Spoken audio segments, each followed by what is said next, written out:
Some people hear the word Pope and instantly jump to conclusions. Catholics worship the Pope. The Pope is just a man in a costume. He's the Antichrist.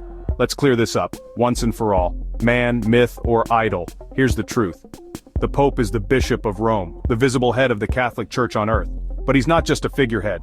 He stands in the place of St. Peter, the first apostle, the one Jesus gave authority to lead. Matthew 16, 18, 19. You are Peter, and on this rock, I will build my church. I give you the keys to the kingdom of heaven. That wasn't just poetry, that was a divine commission. Jesus gave Simon the name Peter, meaning rock, and told him he would be the foundation of the church. He handed him the keys to the kingdom, a symbol of leadership from Isaiah 22:22. Acts 1, Peter leads the apostles to replace Judas. Acts 2, Peter gives the first Christian sermon at Pentecost. Acts 10, Peter opens the faith to the Gentiles after a vision from God. Galatians 1, Paul meets with Peter because of his leadership role. Eventually Peter goes to Rome, becomes its bishop, and is martyred there. That's why the Pope is the Bishop of Rome. It's not about politics, it's about apostolic succession. After Peter, the church didn't fall apart or reinvent itself. Pope Linus, around 67 to 76 AD, mentioned in 2 Timothy 4:21, was appointed by Peter and led the church during brutal Roman persecution.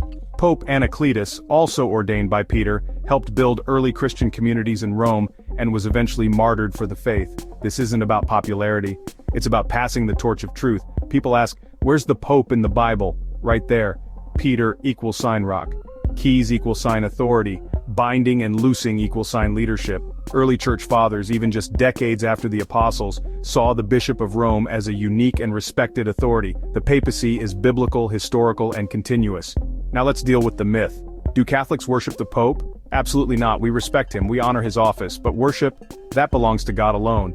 Catechism, paragraph 882. The Pope is the visible source and foundation of the unity of the Church. But he is not above the Word of God. He's not divine. He's a servant of Christ, just like you and me, only with a very heavy responsibility. Another trigger word, infallible. People think it means he's perfect. Wrong.